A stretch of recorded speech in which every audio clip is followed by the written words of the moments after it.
momentous occasion as we celebrate the launch of Barkha Dutt's first ever book, This Unquiet Land, Stories from India's Fault Lines.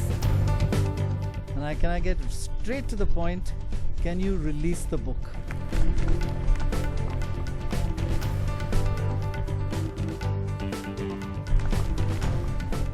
The fault lines she identifies make distressing and disturbing reading.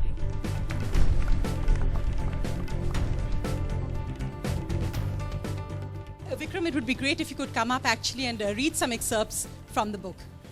Please.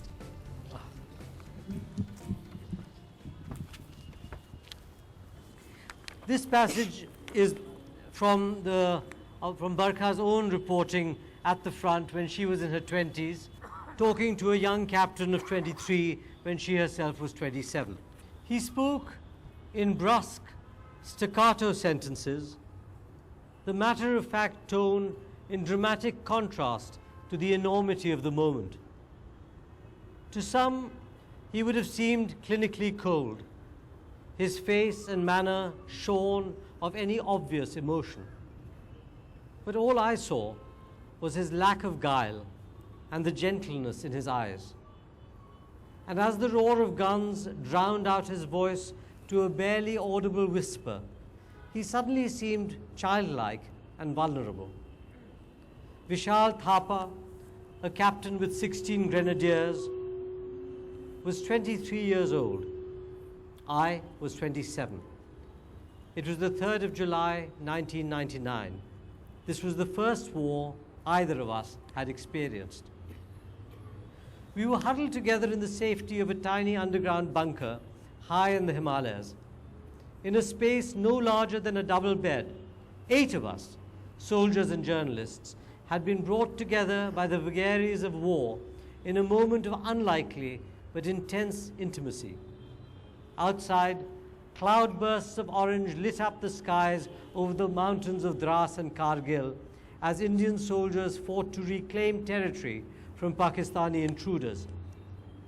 The silence of the night was broken by the intermittent thunder of the Bofors gun and the sharp snap of the multi-barrel rocket launcher as it catapulted rockets into enemy lines. Every so often, a crackly update would be relayed to us on the internal communication line. In the background, in a disconcerting symbol of normality, a decrepit cassette recorder was spluttering out old Hindi movie songs. The war, which had already been raging for nearly 2 months, seemed to be entering its final and decisive phase. From the Indian perspective, one of the most important objectives of this part of the campaign was the recapture of Tiger Hill, the strategically crucial mountain peak that loomed perilously close to the national highway that connected Srinagar to Leh. Marked on the map as point 5062, Tiger Hill was over 16,500 feet high. Although it was about 10 kilometers north of the highway, the Pakistani fortification right on the peak enabled the enemy to dominate large stretches of the road below. Approximately 1 company of Pakistan's 12 Northern Light Infantry held the feature. The Indian Army was about to mount a final assault on Tiger Hill. Just an hour earlier, I'd been holding my satellite phone up to the sky to try and bring it into signal range. I'd been desperately trying to get word to the news desk in Delhi about the imminent assault when I was pulled into the bunker by a total stranger. This was the age before satellite transmission bands could broadcast live from the front line. Forget iPhones, Androids, or Blackberries. Even the unsmart mobile phones of the time were blocked across the entire state of Jammu and Kashmir for security reasons. In my coverage of Kargil, beyond the politics of the conflict, what I was really trying to understand was the complex relationship between valor and vulnerability in times of war. These young men, boys who would be men really, were among the bravest people I would ever meet. Vishal, the young captain with the gentle eyes, was telling me how a soldier standing on the precipice of death dealt with the fear of the likely fall. He knew that when night turned to day, it would be his unit's turn to march up into the mountains where men fought and died. I had been trying to find out from him whether soldiers in combat had a sense of being undervalued by their countrymen. "We are not doing this for appreciation," he said. "It's the call of duty. We are here because we have to be here. It's the uniform. And if we do not perform here, it cannot be justified." The heroism that Vishal and other soldiers who fought in Kargil displayed was perhaps most famously brought into the living rooms of their fellow Indians by Vikram Batra, a soldier with 13 J&K rifles. I met him at the base camp in Ghumri in the early days of the war. His was my first major interview with a soldier on the front line. His would also be the first obituary I would write. All of 25, Vikram wore his courage lightly, throwing back his head in uproarious laughter when I questioned him on fear and vulnerability.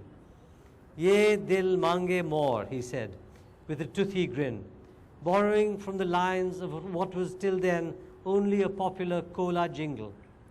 In that instant, Vikram Batra became the face of India's self-worth. His contagious optimism immortalized him as the face of Kargil, just days before he would die, trying to save a fellow soldier who had come under enemy fire. Much later, his aging parents would share his last words as he left for the front. Vikram had told them that he would either unfurl the Indian flag to mark victory or come back home draped in one. Vikram, thanks very much. When I was reading the book as well, I liked the title really about fault lines, because at a time in India there's not one fault line but about 100 running through at the same time. What would you identify as a key fault line that perhaps needs to be addressed? The most terrible fault line.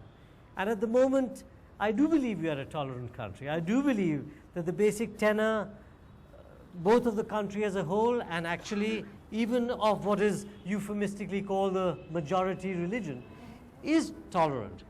But we must not allow it to be hijacked by people who try to make the fault line deeper.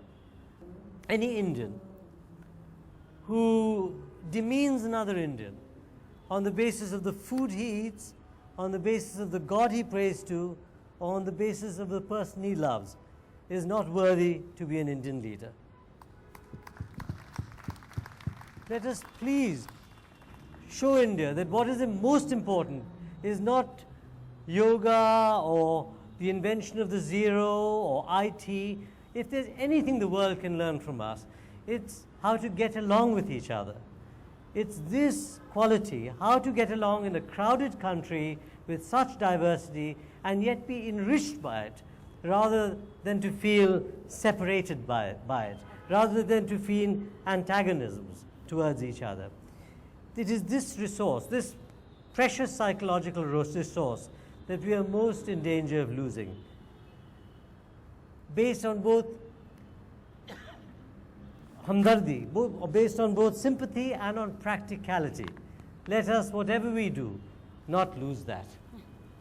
Thank you, Vikram, for expressing that so eloquently. And I think how to get along with each other, perhaps we could start with in Parliament as well, because I think in some senses that's something which is watched in an audience democracy. But thank you, Vikram. Thank you both. Thank you. Thank you. Barkha made the point about so many fellow travelers here, and she's written about so many of the people I see sitting in front of me. One of them, of course, the Chief Minister of Delhi, who's here as well. If you could join us, Mr. Kejriwal. Thank you. Come, sir. Mr. Kejriwal, I have to begin with asking you, did you come in an odd number car or an even number car? Odd number car. Okay. What day is it today? Is it the right day? But I have to say that we at NDTV applaud the decision you have taken, because the situation is so bad currently in Delhi, we need emergency measures. But is it about living from emergency to emergency? Are there going to be long-term measures? Are there going to be reasoned measures which accompany something which some people would see as knee-jerk? मैं पूरी तरह से ये बात मानता हूँ कि कई सारे स्टेप्स लेने की ज़रूरत है। इनफैक्ट पहले हम लोग ये सोच रहे थे कि इस किस्म का प्राइवेट व्हीकल्स पे बैन कह लीजिए या कंट्रोल कह लीजिए, इसको हम 1-1.5 साल के बाद करेंगे, जब once we have put certain things in place. Specially public transport की हालत बहुत बुरी है दिल्ली के अंदर, चाहे वो बसें ले लीजिए, ऑटो ले लीजिए, टैक्सी ले लीजिए, बहुत बुरा हाल है। सो जब तक हम पब्लिक ट्रांसपोर्ट को स्ट्रेंथन ना करें, तब तक हम लोगों को कैसे कह सकते हैं कि गाड़ी मत उतारिए सड़क पे, वो कैसे जाएंगे। लेकिन पिछले 1 महीने का जो पोल्यूशन लेवल आ रहा था, उसने इतना नर्वसनेस सोसाइटी के अंदर भी और सब लोगों के अंदर पैदा कर दिया कि अभी तुरंत कुछ स्टेप्स लेने की ज़रूरत थी। सो ये जो ऑड इवन वाला है, बाई चांस बाई चांस नहीं, मीडिया को तो वो सेंसेशन चाहिए। हमने कई सारे स्टेप्स अनाउंस किए हैं, वो सारे स्टेप्स की कोई बात नहीं कर रहा। मैं भी पोल्यूशन का मारा हूँ। तो लेकिन ऑड इवन का ज़्यादा चर्चा हो रही है। तो मेरा ये कहना है, ऐसा नहीं है कि अगर ऑड इवन कार वाले दिन लोग पब्लिक ट्रांसपोर्ट पे अगर जाएंगे तो पब्लिक ट्रांसपोर्ट पे तो स्ट्रेस होगा। हालांकि हम कोशिश कर रहे हैं 4-5 हज़ार एक्स्ट्रा बसेस उतारने की, हम कोशिश कर रहे हैं मेट्रो की 15-20% कैपेसिटी इम्प्रूव करने की। लेकिन ये उम्मीद करना कि 15 दिन के अंदर कोई बहुत बड़ा पब्लिक ट्रांसपोर्ट इम्प्रूवमेंट होगा, नहीं होने वाला। The only and practical solution is car pooling. अगर हम अपने पड़ोस में किसी के साथ टाई अप कर लें और 2 लोग, 3 लोग, 4 लोग अगर टाई अप करें, वो एक ऐसी चीज है जो कि प्रैक्टिकली पॉसिबल है। And when I talk to people, many of the people believe हाँ ये हो सकता है, this is possible. Are you confident that the parliamentarians sitting here, the MPs, will also follow this odd even rule? Sir जो हाथ खड़े कर दीजिए सर, जो MPs इसके लिए तैयार। Let me ask this audience, how many people here will follow the odd even? Because the traffic police say we can't cope. So it's not even half the audience say they'll actually follow it. So does that depress you? Because some would say Delhi's curse is the VIP culture, do you know who I am culture, do you know who my father is culture. Is that going to really be the problem that you're going to face? Because you said even the chief minister will follow this rule. मैं तो करूंगा और मेरे सारे मंत्री भी करेंगे। Will you carpool? Will you take the bus? Will you take the metro?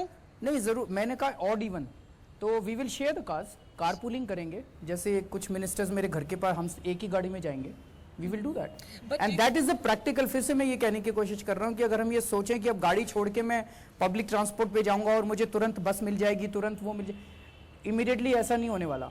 The most practical thing is कि अगर हम कार पूलिंग करना शुरू करें, वो हो सकता है। Do you believe that your idea is practical? And if you believe in your idea, why have you said it's only a trial run?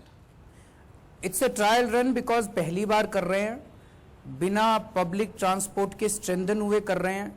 Emergency situation है और ये मैं अपने लिए नहीं कर रहा, हम सबके लिए कर रहे हैं। हम अपने स्वास्थ्य के लिए कर रहे हैं, अपने फैमिली के स्वास्थ्य के लिए कर रहे हैं, तो सब लोगों को पार्टिसिपेट करना ही चाहिए। तो 15 दिन करके देखेंगे। और दूसरे कंट्रीज का भी एक्सपीरियंस ये है, मोस्टली कंट्रीज के अंदर ये फेजेस में हुआ है, मतलब किसी भी कंट्री ने लगातार नहीं किया। जैसे अभी हम सुन रहे हैं कि बीजिंग के अंदर 3 दिन का किया गया है। जब भी ऐसी इमरजेंसी सिचुएशन होती है, वो 10-15 दिन करते हैं, पोल्यूशन के लेवल को नीचे लाते हैं, and then life goes on as usual. तो 15 दिन करके देखते हैं, वी विल हैव लर्निंग्स, और फिर आगे कब जब भी करने की जरूरत है तो उसको इम्प्रूव करेंगे। You met the Home Minister of India today.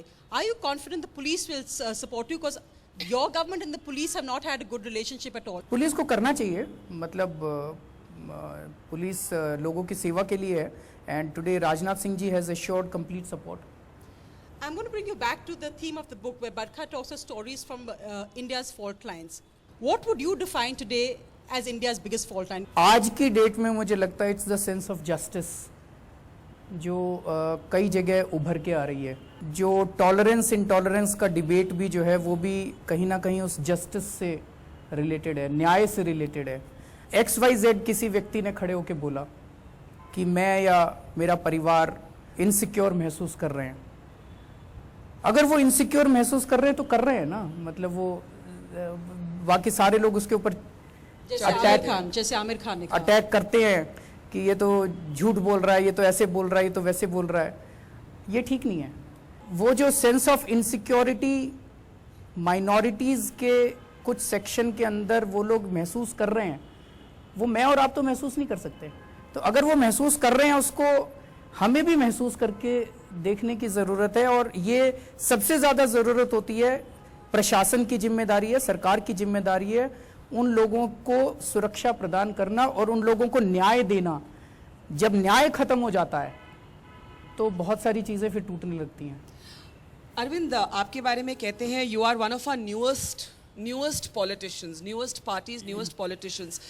In my book, I have actually looked at politics and changing politics also as one of the fault lines. And the argument I have made is that we are heading towards an Americanization of Indian politics, जहाँ पे personality सब कुछ है। अगर आज हम तीन parties का मैं उदाहरण या 4 पार्टीज का उदाहरण या कुछ भी पार्टीज देख लीजिए, Nitish Kumar in Bihar, Mamata Banerjee in West Bengal, Arvind Kejriwal in Delhi, Rahul Gandhi in the Congress, and of course Narendra Modi in the BJP, we find that these parties have become so associated with one person. Do you accept कि ये एक बदलाव है and we are moving to almost a presidential form of politics without it being called that? दोनों चीज़ें चलती हैं। Normal when it's life as usual तो चुनाव पार्टीज़ के बीच में होते हैं, लेकिन जब कोई इंडिविजुअल होता है तो उस इंडिविजुअल के साथ लोग उम्मीद देखते हैं। अगर नॉर्मल चुनाव होते हैं तो कांग्रेस लड़ी बीजेपी के साथ, समाजवादी पार्टी, बीएसपी और ये और वो, लेकिन इंडिविजुअल के साथ अगर लोग उम्मीद एसोसिएट करते हैं तो फिर उधर। पर कभी आपको लगता है that you've also become आपके बारे में जैसे कई बार कहते हैं now Arvind is also a regular politician. Do you see yourself as having maintained the ideas you started your anti-corruption movement with? जब लालू जी के साथ आप स्टेज पे थे, बहुत लोगों ने कहा अरविंद तो बिल्कुल वैसे ही हो गए जैसे बाकी सब नेता हैं। वो आप ही लोग बोलते हो, जनता नहीं बोलती। आपको कैसे पता? मैं जनता के बीच में रहने वाला आदमी हूँ। अच्छा। जनता की पल्स को समझता हूँ। वो आप एक एक्सपेरिमेंट करके देख लीजिए, जैसे मैं अभी बात कर रहा हूँ, आप मेरे से प्रश्न पूछ रहे हैं। अगर मैं अभी जनता के बीच में जाऊँ, जनता के प्रश्न बिल्कुल अलग हैं, तो जनता ये नहीं सोच रही। So I'm actually going to take at least the Janta here and because we're going to throw this open for some questions and answers. But just that point which you were saying, Arvind Kejriwal, that this issue is about getting people together. Do you feel the people of Delhi have supported you on this pollution issue? Because there is a lot of questions being raised. Do you feel you're being supported by the people of Delhi on this? अभी तक in principle तो है, अब implementation में क्या होगा थोड़ा nervousness है। But do you accept that there's a practicality issue? Problem है, बहुत सारी प्रॉब्लम्स हैं, इसमें कोई दो राय नहीं है। पहली बार कर रहे हैं और बहुत सारी तकलीफें भी आएंगी। कोशिश ये कर रहे हैं कि जितना स्मूथ हो उतना अच्छा है, लेकिन थोड़ी तकलीफें तो होंगी बिकॉज अपने लिए कर रहे हैं, वातावरण के लिए कर रहे हैं। Any questions from the audience for Mr. Kejriwal? Javed साहब, you raised your hand saying आप इसको follow करेंगे। This was not a question, that was an answer. Besides this even and on, what are the other steps you are taking immediately?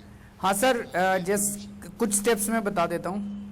एक तो दिल्ली में 2 thermal power stations थे जो बिजली कम बना रहे थे और पोल्यूशन ज़्यादा फैला रहे थे, तो उन दोनों को बंद करने के ऑर्डर्स इशू कर रहे हैं। We have made alternate arrangements for the electricity.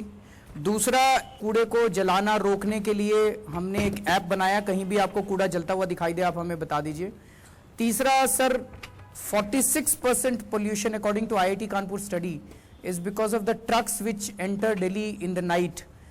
उसमें बॉर्डर्स के ऊपर हम पोल्यूशन के चेकिंग के लिए वो लगाएंगे, लेकिन अभी कल मीटिंग हुई थी तो उसमें निकल के आया कि जब वो खड़ा होता है ट्रक वहाँ पे बॉर्डर पे, उसकी जब आप चेकिंग कीजिए तो वो कम पोल्यूशन देता है, लेकिन जब ओवरलोडेड ट्रक चलने लगता है तो उसका पोल्यूशन लेवल बहुत बढ़ जाता है। अनफॉर्चुनेटली अभी वो मशीन नहीं मिल रही है कि चलते हुए व्हीकल्स का पोल्यूशन नापा जा सके। We are still trying to contact some companies abroad if we can get. उससे सबसे ज़्यादा असर पड़ेगा अगर हमने बाहर लगा दिया। 1 अप्रैल से हम लोग वैक्यूम क्लीनिंग सड़कों की, पूरी दिल्ली की, PWD की सड़कों की टू बिगिन विद शुरू करने की कोशिश कर रहे हैं। फिर जो सड़क के बगल में फुटपाथ होते हैं वो कच्चे हैं और मिट्टी वहाँ से उड़ती है, तो उसको भी सारा हॉर्टिकल्चर डिपार्टमेंट को बोला है कि 1 जनवरी या 1 फरवरी से दिल्ली की सारी सड़कों के ऊपर वो ग्रीनरी हॉर्टिकल्चर प्लांट्स वगैरह लगा के, ताकि वो उसको सॉइल को पकड़ सकें। तो इस तरह से कई सारे मेजर्स अभी उठा रहे हैं sir. I think Mr. Shahid Siddiqui also has a question. Go ahead, Mr. Siddiqui. आप मुल्क में जो राजनीति में पॉल्यूशन है और जो इकोनॉमी में पॉल्यूशन है उसको साफ करने के लिए उठे थे। उस आंदोलन से आप जन्मे थे, उसकी कोख से आप जन्मे थे, लेकिन आपने अपने को सीमित कर दिया है दिल्ली के पोल्यूशन तक। और जो हमारे राजनीति में पोल्यूशन है, इकोनॉमी में पोल्यूशन है, सोसाइटी में पोल्यूशन है, वो कहीं पीछे डीप फ्रीजर में आपने डाल दिया है और जाके लालू जी से गले मिल गए हैं। तो इस पोल्यूशन से लड़ने के लिए आप दिल्ली से बाहर कब निकलेंगे? और इस आंदोलन को, जो एक नेशनल आंदोलन था, उसको आपने इतना सीमित क्यों कर दिया, इतना कम क्यों कर दिया? That's a much tougher job. Sir, मैं बहुत छोटा आदमी हूँ और ये सोचना कि मैं पूरे देश को ठीक कर दूंगा, मैं पूरे देश की राजनीति साफ कर दूंगा, इज बीइंग प्रिजम्पचुअस। दिल्ली की जनता ने 70 में से 67 सीट दी है। दिल्ली की जनता ने भरोसा किया है, विश्वास किया है। दिल्ली को ही सुधारना एक बहुत बड़ा चैलेंज है। अभी हम दिल्ली को ठीक कर रहे हैं सर। दिल्ली अगर सुधरी, दिल्ली की राजनीति ठीक हो गई, दिल्ली का वातावरण ठीक हो गया, दिल्ली का समाज ठीक हो गया, दिल्ली की सड़कें, बिजली, पानी ठीक हो गया, तो बाकी देश अपने आप खड़ा हो जाएगा। चिंता मत कीजिए सर, फिर आप भी तो करेंगे कुछ। Mr. Digvijay Singh, can I call you on the stage?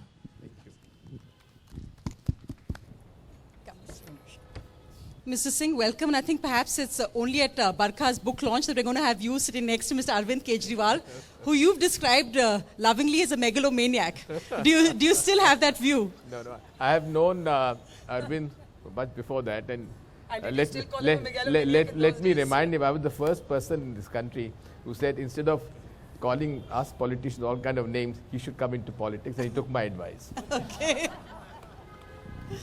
No, but I do have to ask Mr. Kejriwal, and when Barkha made the point of presidential, that there is a feeling that parties, when they become one man or one woman, whether it's the AIADMK, whether it's perhaps the BJP with Prime Minister Modi in charge, and even the Aam Aadmi Party, it's become about the Arvind Kejriwal party in a sense. Your opponents have said that you're ruling it like a dictator.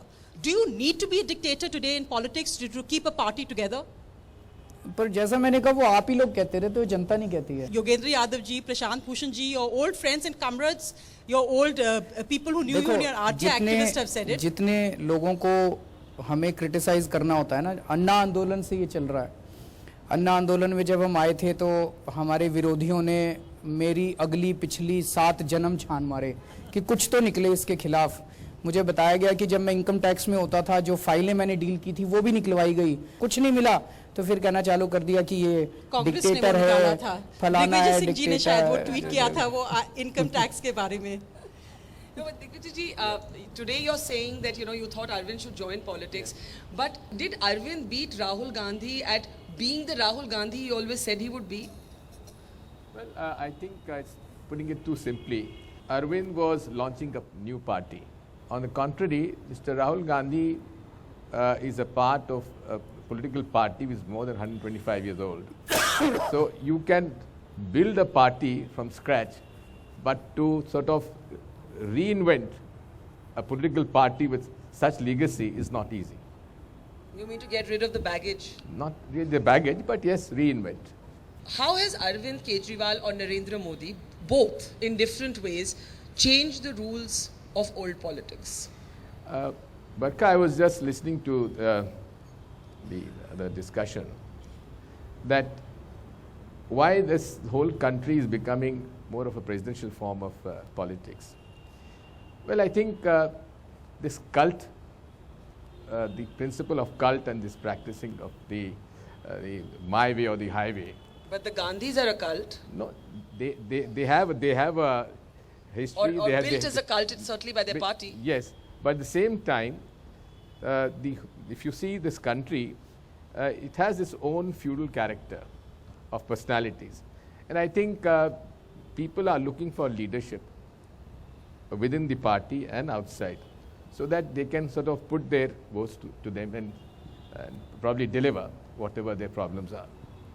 Arvind Kejriwal ji, since you've been in politics and as Chief Minister, is there something you've found that you actually now realize that you admire about the old style politicians? What's been your biggest learning experience? Politicians को मेहनत बहुत करनी पड़ती है. So you'll give them that. That's what I've realized. It's quite a stressful job, quite a challenge. So when you used to say सब नेता चोर है, now मैंने कभी नहीं बोला. ये एक जानबूझ के मेरे ऊपर ये लगाया जाता है. आप लोगों ने बार बार बोला कि केजरीवाल ऐसे बोलता है, केजरीवाल. आप मुझे वीडियो लाके दिखा दो. जब मैंने ऐसे बोला, मैंने कहा भ्रष्टाचार गलत है और जो भ्रष्टाचार करे उसको सजा देने के लिए कानून लेके आओ। आपको याद होगा कि जब अन्ना जी का पहला आंदोलन हुआ था 4 अप्रैल 2011 वाले, उस आंदोलन के अंदर बहुत सारे युवा वो पट्टियां लेके आए थे जिस पे लिखा था सब नेता चोर हैं। हमारे आंदोलन में से, नॉट जस्ट मी, जितने भी लोग आंदोलन में से, कभी किसी ने ऐसा स्टेटमेंट नहीं दिया। So has your respect for politicians gone up, or do you feel that would you describe yourself as a politician today? I think it's a systemic problem. मैं फिर से हर सेगमेंट के अंदर पॉलिटिशियंस में अच्छे लोग हैं, बुरे लोग हैं, पत्रकारों में अच्छे लोग हैं, बुरे लोग हैं, समाज में अच्छे लोग हैं, बुरे लोग हैं, हर सेगमेंट में अच्छे लोग हैं, बुरे लोग हैं। आप अच्छे राजनीति में किसको समझते हैं? And not from somebody who supported like Nitish Kumar, but Arvind Kejriwal को छोड़ के। अरविंद केजरीवाल को छोड़ के आप पूछ रहे हैं कि अरविंद केजरीवाल किसको पसंद करते हैं? मुझे लगता है इंडिविजुअल्स की बात नहीं करनी चाहिए, सिस्टम की बात। But politics is about individuals today. System की बात करनी चाहिए। But Digvijay ji, what is the one thing you have always wanted to ask Arvind Kejriwal in person but haven't? Because I've seen most of your assaults on people come on Twitter, and then you're very friendly with them in real life, like the Prime Minister was at your son's wedding, and you know, is this all just दिखावा? क्या आप लोग सब करीबी दोस्त हैं? I don't carry politics to my personal relationships. So what's the one thing you would like to ask the Delhi Chief Minister? You've had a stormy equation over the years. No, I think the citizens of Delhi are very concerned about this odd-even thing. Carpooling is, of course, an answer, but what does a person, a middle class which he represents, who has got only one vehicle and different directions to go, a couple, what does he or she do? That does. Digvijay जी, पहली चीज़ तो ये कि हमें ये realise करना पड़ेगा कि emergency situation है और कुछ तो करना है। तो अगर इसके अलावा आपके पास और कोई भी मैं पूरा कर लेता हूँ। That's a good point. Give a solution, not ask. अगर कोई और समाधान है तो उसको भी करेंगे, पर मेरा अपना एस्टिमेट हो सकता है मैं बिल्कुल गलत हूँ, शायद 15 से 20% लोग ऐसे हैं जो शायद कोई भी पूलिंग के लिए पार्टनर न, वैसे एक पूलिंग के लिए ऐप भी दिल्ली सरकार तैयार कर रही है जो कि लोगों को यूनाइट करने में मदद करेगा। लेकिन 15 से 20% लोग ऐसे हो सकते हैं जिनको पूलिंग ना मिले और तकलीफ ज्यादा हो। इशू ये है कि अगर हम लोग हाइब्रिड कार्स और उसको छोड़ सकते हैं, भी उसको छोड़ विचार कर सकते हैं, इलेक्ट्रिक और हाइब्रिड जो है। दूसरा ये है कि जो आपके बहुत मधुर संबंध है यहाँ के पुलिस से और गृह मंत्रालय से, इसको ऑड और इवन कार्स के इम्प्लीमेंटेशन आप किन के माध्यम से करेंगे और कैसे करेंगे? उन्हीं के माध्यम से करेंगे। आज राजनाथ सिंह जी तो कह रहे हैं मदद करेंगे, तो क्या आप भी थोड़ा सा बात कीजिए। आप इतना पुलिस अपने पास है जो इसको मॉनिटर कर नहीं, इसमें वॉलंटियर्स को अब एनरोल करेंगे। दिल्ली में we are going to give a call कि जितने भी, बिकॉज वो वेकेशन टाइम है, छुट्टी का वक्त है, तो युवाओं को हम एनकरेज करेंगे कि आप इसमें मदद कीजिए थोड़ी। Arvind ji, would it be fair to say कि बीजेपी सरकार के साथ रिश्ता ऑड था, अब इवन हो गया है? लगता तो कुछ ऐसा है कि कुछ दोस्ती हो गई है।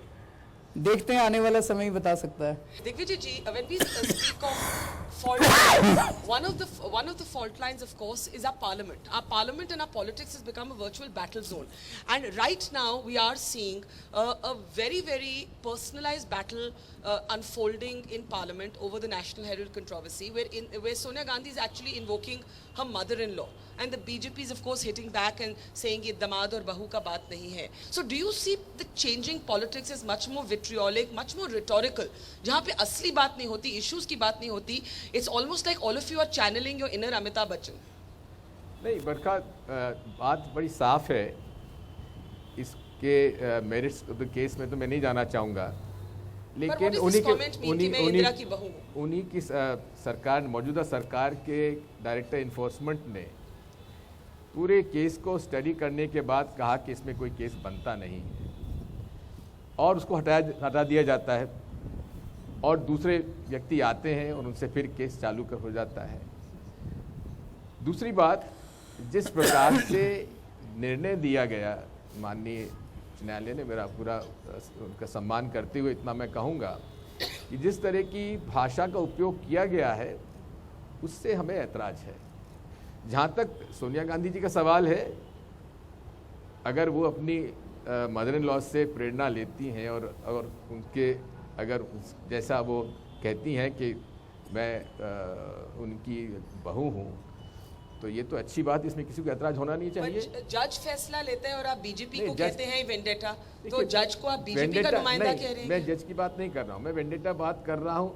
इन्फोर्समेंट डायरेक्टरेट जो फैसला तो कोर्ट का है। केंद्र सरकार के इन्फोर्समेंट डायरेक्टरेट ने जब इस मसले में कोई बात उनको ऐसी नहीं लगी जिसमें कि उनके ऊपर केस बन सकता है, कोई क्रिमिनलिटी नहीं है, उस केस में बिना किसी भी क्रिमिनलिटी का उदाहरण देते हुए यहाँ तक भी जज साहब ने कह दिया कि मैं अभी ये नहीं कह सकता हूँ कि कौन से किस धारा के अंतर्गत ये केस बनाया जाएगा, ये चार्जशीट हम जब बनाएंगे तब देखेंगे। तो ये तो एक बहुत ही वैसा फैसला है। Mr. Kejriwal, you've been silent on this so far. What is your take on this when you watch what's happening in Parliament? When you see these charges of vendetta being traded back and forth, do you think vendetta in politics is a reality, or is it an excuse being used by political parties to divert from the real issues? देखिए, जहाँ तक ये इस particular case का सवाल है, मुझे लगता है कि कानून अपना काम कर रहा है। अगर कुछ गलत हुआ है तो उसको ज़रूर सज़ा मिलनी चाहिए और सख्त से सख्त सज़ा मिलनी चाहिए। That is number 1। नंबर 2, इस केस में पॉलिटिकल वेंडेटा है कि नहीं है मुझे नहीं पता, लेकिन डेफिनेटली बीजेपी हम लोगों को तो टारगेट कर रही है और बुरी तरह से टारगेट कर रही है। शायद भारत के इतिहास में पहली बार हुआ होगा कि रूलिंग पार्टी के एमएलएज फ्रिवलेस चार्जेस के ऊपर रोज जेल जा रहे हैं। 5 या 6 एमएलएज हमारे ऑलरेडी जेल जा चुके हैं, और जब उनके जजमेंट्स आते हैं तो कोर्ट्स जो है वो इतनी सख्त लैंग्वेज में सरकार के खिलाफ लिख रहे हैं। आज ही 3 जजमेंट्स जो हैं हम उनके पास लेके गए थे, जिसमें अभी तो ये दिखाता है कि लीगली अनसस्टेनेबल चीज़ें पुलिस के को मिसयूज करके और बीजेपी की सरकार हम लोगों को टारगेट कर रही है। लेकिन चूंकि हम लोगों को कोई डर नहीं है, हमने कोई गलत काम नहीं किया, हमने तो उनको कहा कि आपको अपना रेट बढ़ाना पड़ेगा थोड़ा, क्योंकि 8 महीने में 5 एमएलए गिरफ्तार किए हैं उन्होंने। 67 एमएलए हैं, 5 साल में तो होगा नहीं पूरा। तो हमें कोई चिंता नहीं है, 5 किए हैं, 10 और कर लें, सबको जेल में डाल दें वो लोग। देश की जनता देख रही है, देश की जनता इनको जवाब देगी, तो करें ये लोग जो कर रहे हैं। You came into politics as both anti-BJP and anti-Congress. Do you see yourself now as closer to the Congress than to the BJP? नहीं, ऐसा नहीं है। We are against corruption. But do you think the perception is that you're closer to the Congress now? वो आप ही की perception है। Okay. Farooq Abdullah, can I call you? Allah raham kare. Swapan, can we have you on stage? Farooq साहब, you've always been politically incorrect. आपने एक बारी कहा था कि मैं जो कुछ करता हूँ कारपेट के ऊपर करता हूँ, कारपेट के नीचे नहीं करता. What did you mean precisely?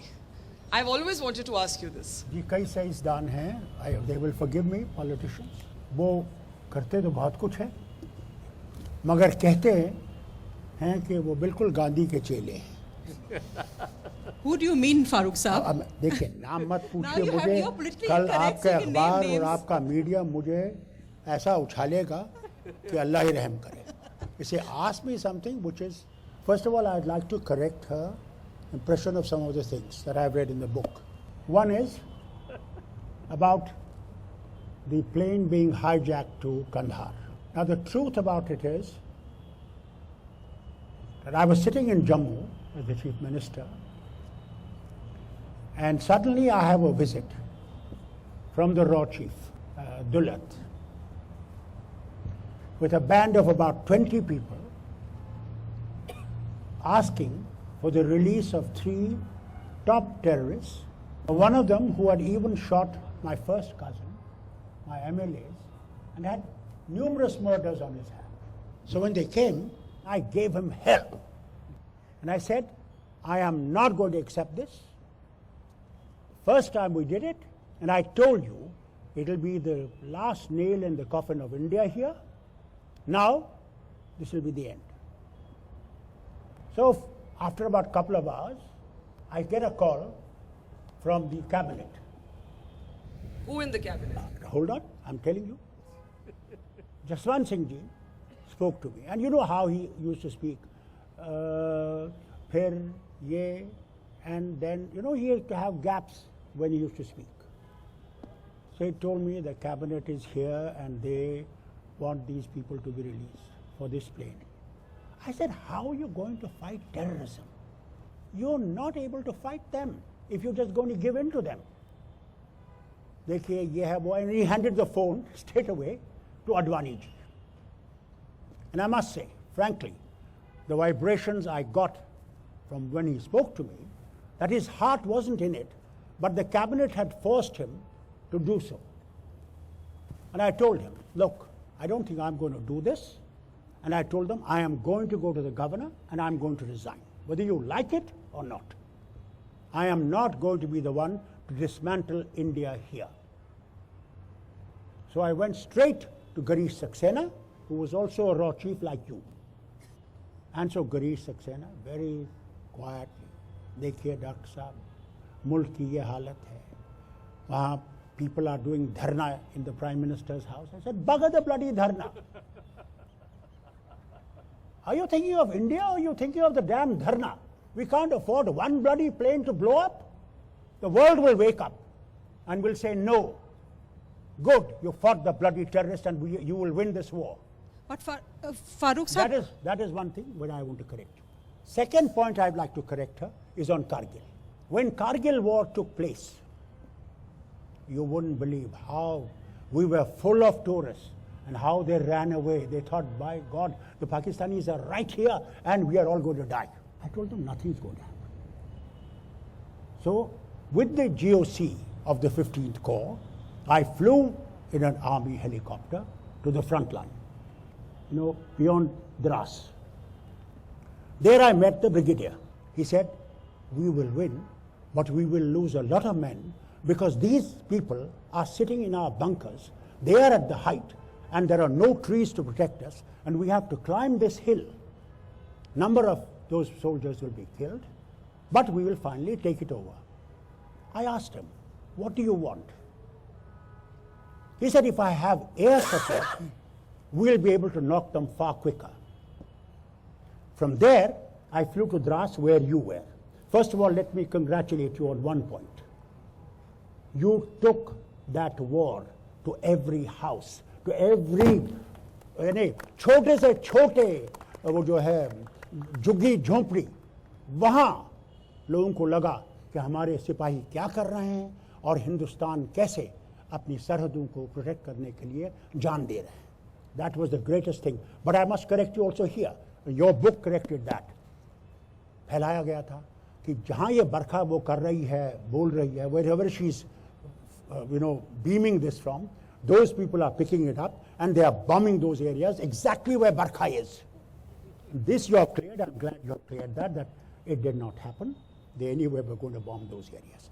So as soon as we landed in this Dras, the general and I had to run into the bunker and the helicopter had to take off because the bombs were coming from the Tiger Hill, right over.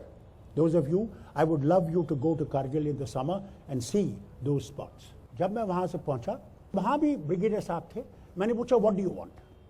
They said the same thing that other brigadier had told me in the other place.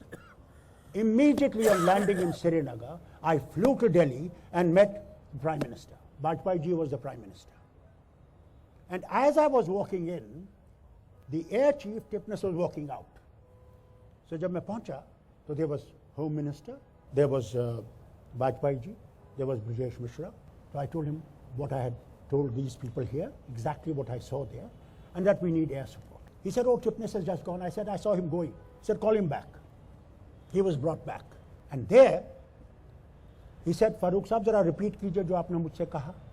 I told him, the army feels that if you are able to use Air Force, the battle will be quickly won and not many of our soldiers will die.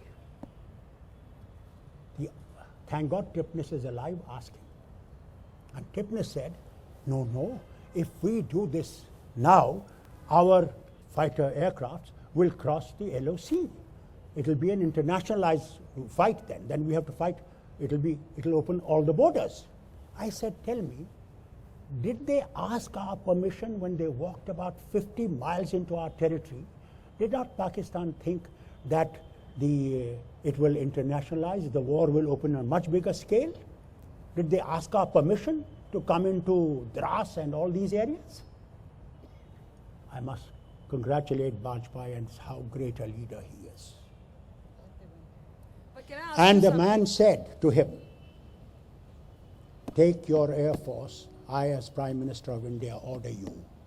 use every single thing that you can to safeguard our borders. Farooq That sir, is when Air Force was but you know, used. this week you created a storm in Parliament by saying that we have to accept that Pakistan occupied Kashmir is not going to come back.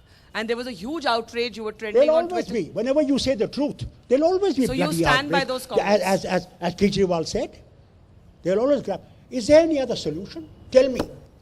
Was Jawaharlal wrong when he spoke to Liaquat Ali Khan and he said to him years ago, in 48, that you keep that and we keep this? He didn't accept it. Even Bajpai ji told me when he went to Lahore and came back, and I asked him, I said, sir, what did you discuss there? He said, I had told them, you keep that, we keep this, and let us finish this argument. If anyone in this country or in that country has a better solution which will safeguard India and the plurality of India and Pakistan, I am ready to accept that solution. Farooq Saab, Because ironically, each time there is a conflict between Pakistan and India, the Muslims are the first target. I'm very sorry to tell you. They feel we are fifth columnist. They don't realize. अफसोस तो इस बात का है खुदा ने chain नहीं रखी. चेन निकाल के हम दिखाते हैं आपको कि हमारे दिल पे हिंदुस्तान कैसा लिखा हुआ है. बदल नहीं सकता. हाँ, हमारी रियासत में ऐसे लोग हैं. There are people who think of independent Kashmir, who think of Kashmir to Pakistan. That is not going to happen. Farooq Saab, 1.3 billion people of India are not going to accept it. So why don't we accept the fact? रखो यार मुसीबत छोड़ो हमारी हम मर गए कोई tourist नहीं आता है एक बम फटता है तो आप लोग घरों में डर जाते हैं कि यमराज वहीं बैठा हुआ है अरे यमराज यहाँ भी बैठा हुआ है मगर आप वही देखते हो कि वहीं बैठा हुआ है डर लगता है आपको फौरन कैंसलेशन कर देते हैं कब जागोगे यार कि हम हिंदुस्तानी हैं मर गए तुम लोगों के लिए वो झंडा उठा के तुम लोग मानते नहीं हो Farooq Saab, कोई सोल्यूशन नहीं है तुम्हारे पास इसके बगैर Give us autonomy in Kashmir, give autonomy to Pakistan as one of the solutions that Musharraf had given, and hell with the rest of it.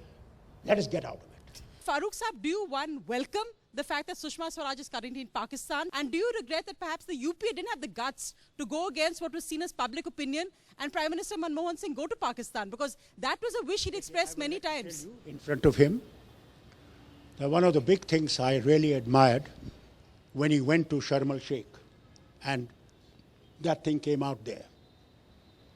I'm sorry to tell you, Congress has felt कि ये सरदार तो हमें डुबो देगा क्योंकि sentiment यहाँ अलग थे. Let's be very clear about it. I'm not going to lie about it. I'm not a Congressian. So the truth of the matter was, once this thing happened, it frightened the man and he said, Bhaiya, take a back step. Otherwise, how much I wanted that man to go to Pakistan and tell them, like Bajpai had the courage to go to that where Pakistan was announced, Nishan-e-Pakistan, and say to Pakistanis, as Prime Minister of India, I am telling you, people of India have accepted Pakistan as a country. And in fact, India and Pakistan have just announced resumption of dialogue. So, do you admire Prime Minister Modi for, in that sense, having had the guts to go against many of his supporters? I am proud that they have taken this step. I think next step they should do is send me to Pakistan so that I can tell them, भाई लोगों, काफी हो गया. काफी खून बहला दिया आपने भी, हमने भी, बम मार रहे हैं इधर उधर, अब खुदा के वास्ते बंद करो और आओ खाना खाएं. हम उनको गुश्ताबा खिलाएं, कबाब खिलाएं, कबरगाह खिलाएं, निशात और शालीमार दिखाएं. ये झगड़ा छोड़ दो. The point is that Pakistan is a subject which agitates very few people. Very few or many? Exactly. It is a subject which agitates a lot of people when there is a burst of terrorism. Otherwise, it becomes a subject only for the foreign policy buffs, who have a one-track policy of the entire foreign policy of India being reduced to Indo-Pakistan. But it was such a big part of the BJP campaign and Mr. Modi's campaign in 2014, the chicken biryani khilane. No, that was the campaign Bihar of campaign 1993. with Amit Shah saying crackers in Pakistan. They may have said all that. That has indeed, Amit Shah may have said a lot of things. But the point is, Pakistan is not something which arouses interest except during moments of terrorism. And Farooq Saab is absolutely right when he says that what steps a Prime Minister takes, he can afford to swim with the tide, he can afford to swim against the tide, as long as he shows determined leadership and as long as he's able to sell that idea that he's doing it for the national interest. Correct. And that's really what it is. And I agree with him wholeheartedly on this matter, that there are moments when you engage with Pakistan, there are moments when you disengage with Pakistan. It should not become an obsession. Digvijay Singh ji, would you like to say anything on those U-turns? The Congress, the UP didn't carry it through. Prime Minister Modi is. Well, Sonia, if you see the campaign strategy of Narendra Modi ji from 2003 Gujarat elections to 2014 Parliament election, he's always made Pakistan an issue. It was Mia Musharraf or Mia Kayani,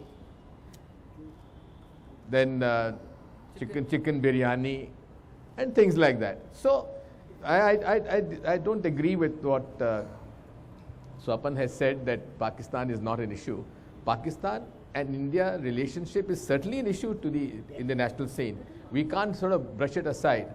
So therefore, I, for one, and Congress Party for one, are very keen to have a continuous dialogue with Pakistan, and with great passion, Farooq Bhai, as usual, his style, Kashmir is an issue which I think we should keep aside so that realize the actual line of control, as he rightly said, and talk about the commonality of issues between the two countries. Why can't we talk about trade, commerce, industry, cultural exchange of people? I would say, and cricket. Why should and cricket, sports, and cricket. sports. And Why? terrorism. On No. terrorism. And Yes. terrorism. Who said no? We are the biggest sufferers of terrorism. Comes because of the right-wing fanatic, religious fanaticism. That breeds terrorism. The fault line which you have mentioned, this is the basic fault line which sort of breeds the terrorism. I think in a country like, diverse country like ours, the fault lines have to be cemented, not put a hammer and a chisel on these fault lines.